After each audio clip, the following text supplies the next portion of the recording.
Ontem, um grupo de pessoas na Escócia protestou contra uma nova lei sobre discurso de ódio. A ironia desta odiosa e rancorosa lei de crimes de ódio entrando em vigor no dia da mentira.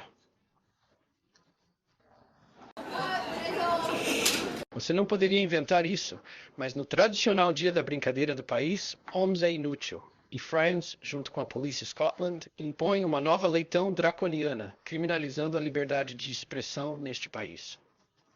É absolutamente vergonhoso. Embora tenha ficado feliz por ver o protesto, estou profundamente alarmado pelo facto de o governo escocês ter aprovado esta lei em primeiro lugar. J.K. Rowling observou corretamente em X que a lei dá ao governo o poder de prender pessoas que se recusam a chamar até mesmo estupradores e assassinos de mulheres, ou ela e ela, se é isso que esses homens exigem. A Lei de Crimes de Ódio e Ordem Pública de 21 cria um novo crime por citar e incitar o ódio, inclusive relacionado à identidade trans. As pessoas podem até ser presas por coisas que dizem na privacidade da sua própria casa. Você pode ser preso por ser simplesmente um insulto. Os promotores só precisam provar que a sua incitação ao ódio foi provável, nem mesmo intencional. Agora você pode pensar que isso não tem nada a ver com você. Você não mora na Escócia, pode nem morar na Europa. Mas tem tudo a ver com você. O que se diz online pode ser considerado discurso de ódio criminoso na Escócia, simplesmente pelo facto de alguém lá o ler.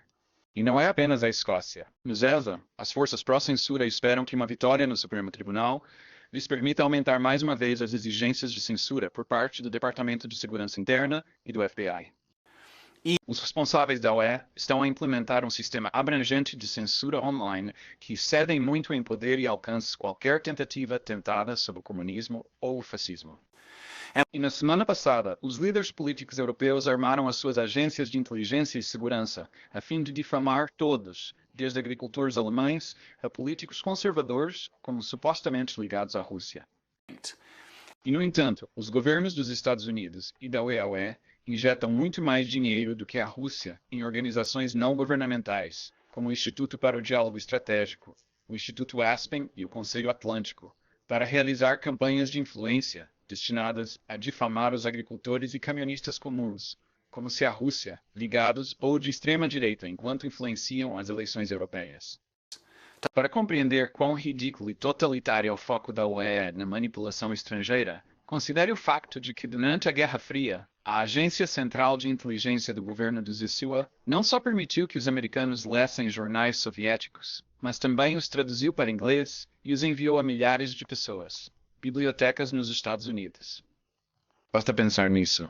Será que os europeus precisam realmente que os russos ou indivíduos ligados à Rússia ou indivíduos que façam eco de Moscovo se irritem com os elevados preços da energia e com a imigração descontrolada?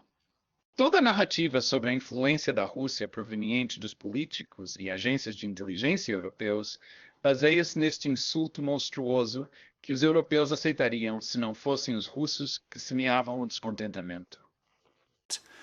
Este é um velho truque político. Caracterize seus inimigos como estrangeiros. É também um truque dos totalitários.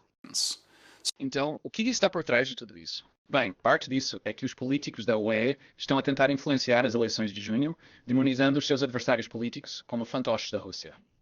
Mas outra parte parece ser motivada por um ódio genuíno. Basta ouvir o primeiro-ministro da Escócia, Yusuf Hamza, condenar o governo escocês em termos raciais. O senhor presidente branco.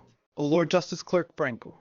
Todos os juízes do Tribunal Superior são brancos. O senhor advogado branco. Hamza sugere que a razão de tudo isto é porque os escoceses são racistas.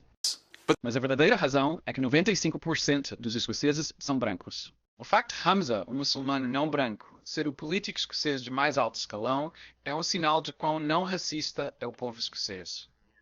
O fato de Hamza alcançar o cargo político mais alto na Escócia e depois insistir que a razão pela qual ele é tão raro é porque o povo escocês é racista é em si odioso.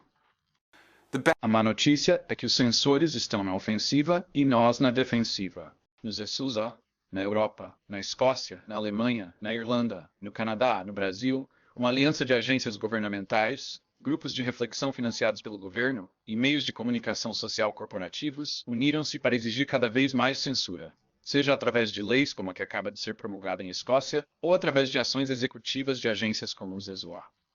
Departamento de Segurança Interna e o FBI. A boa notícia é que estamos começando a encontrar o nosso equilíbrio. Temos orgulho de publicar uma série de artigos investigativos que revelaram desinformação governamental e iniciativas de censura na Alemanha, Irlanda e Brasil.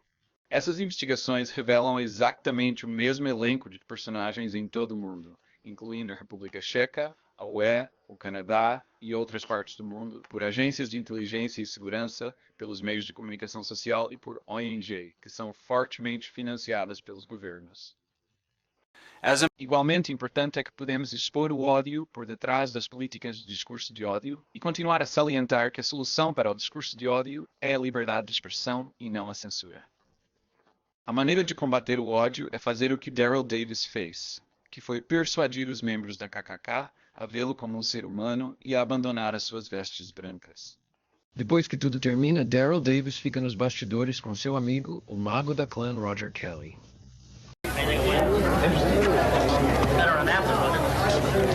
Não é incomum que negros e brancos sejam amigos, mas é incomum encontrar um homem negro e um líder da clã conversando agradavelmente tomando um refrigerante de laranja após um comício da clã.